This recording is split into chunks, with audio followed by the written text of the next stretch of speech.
Hello everybody, and welcome to our Bible study today, looking at the final part of John's Gospel. Last time we had the risen Jesus meeting 7 of the disciples on the beach for breakfast after orchestrating a magnificent catch of 153 fish. So let's see what happens next. John chapter 21, beginning to read at verse 15. So when they'd eaten breakfast, Jesus spoke to Simon Peter. "Simon, son of John," he said, "do you love me more than these?" "Yes, Master," he said, "you know I'm your friend." "Well then," he said, "feed my lambs."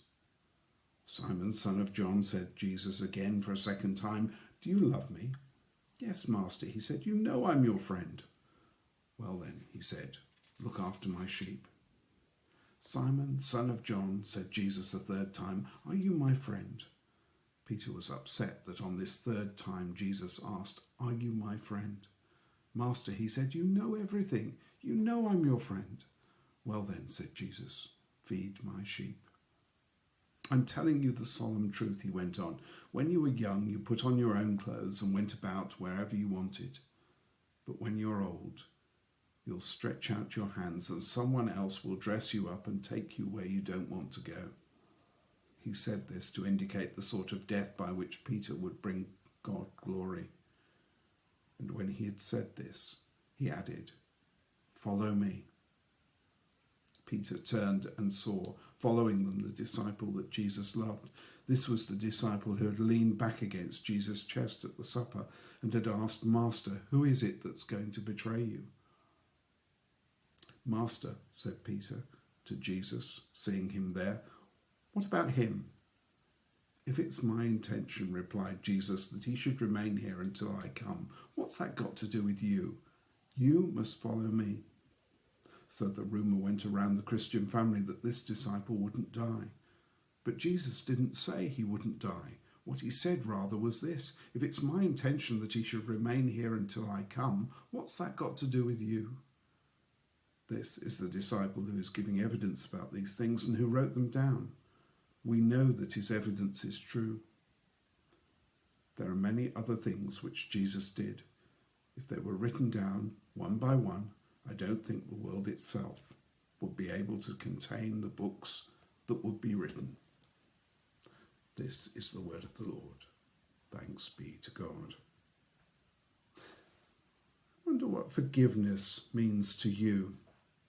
Here we have the most amazing example. Jesus, showing his forgiveness of Peter, gives him a job to do. Jesus calls him Simon on each of the 3 occasions. He's not yet called Peter the Rock because he's not lived up to his name. So Jesus asks if Simon loves him, and Peter's response is to say, "You know I do." Jesus could have said, "That's great and good to know." But instead he says, "Feed my lambs, look after my sheep, feed my sheep." So in the high priest's courtyard, Peter had denied knowing Jesus 3 times, and now he's asked 3 questions as he smells the charcoal from the fire on the beach and remembers the charcoal burners in the high priest's courtyard. Peter is given a job to help old and young, and to reach even the least of Christ's brothers and sisters. Jesus' death takes away the sin of the world. Peter's sin included. My sin, your sin. But how is that forgiveness expressed? Jesus goes right to where the pain is. We find that very often, and we often resist because it hurts. The answer is not a word of absolution, but a command. Learn to be a shepherd and feed my sheep and lambs. Look after them. Peter needs to get back to work with a new commission. Jesus is sharing his work with Peter, the work of a good shepherd. Remember, Jesus has already said in the previous chapter of John's Gospel, when Jesus appeared to the disciples in the upper room, "As the Father sent me, so I'm sending you." That's verse 21. So whoever we are in the church, if we're going to do anything, despite the times we have let Jesus down, he wants to find our love for him and give us opportunities to express our love by doing new work. This is not to earn forgiveness. We are forgiven, but this work is a sign of trust. It will be costly for Peter. It will mean being dressed up and taken where he doesn't want to go. The cost of Peter's commission is to be prepared literally to carry his cross. And as far as we know, Peter died in Rome where he was crucified.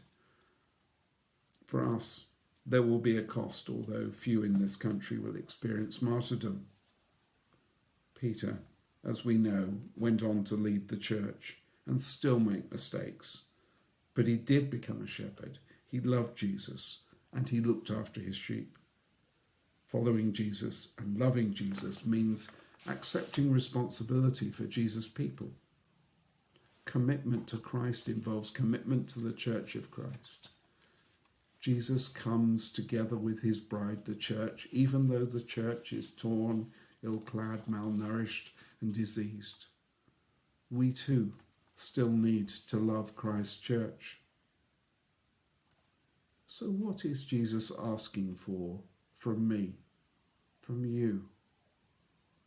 That's something, isn't it, to really ponder on and pray about in the next few days. As Peter and Jesus walk along the beach, somewhere following them is John. What about him? Asks Peter. Peter's question is, of course, quite natural. Peter and John have done so much together with Jesus, and now Jesus has told Peter that he's going to follow him as a shepherd of the flock. Is John going to do the same? Jesus' response is effectively, mind your own business, mind your own business. We cannot know about Jesus' relationship with other people or what is planned for them. Jesus was not saying anything about John. That's a matter for John, not for Peter. In fact, they had two very different ministries, didn't they? Peter, the shepherd, the preacher, the witness, the martyr. John, the prophet, the thinker, the writer, mainly living in Ephesus, who passed away in old age. What should we do about our fellow Christians, especially if we disagree over some matters? Well, we should be thankful for them, but still retain our focus on Jesus. John adds that he could have written much more, but the libraries of the world are too small.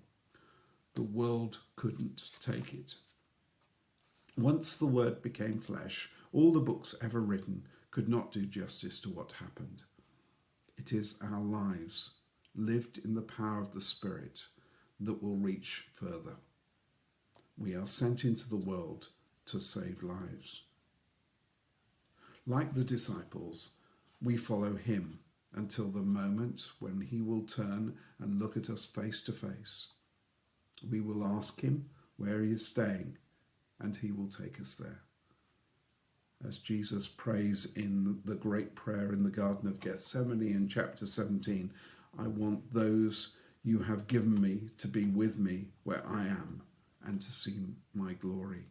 I want those you have given me to be with me where I am and to see my glory.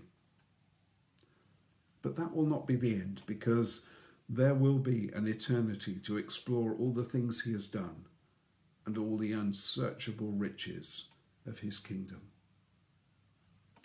What a note to end on. What an amazing book. Please reread it at your leisure and have a wonderful day with God today.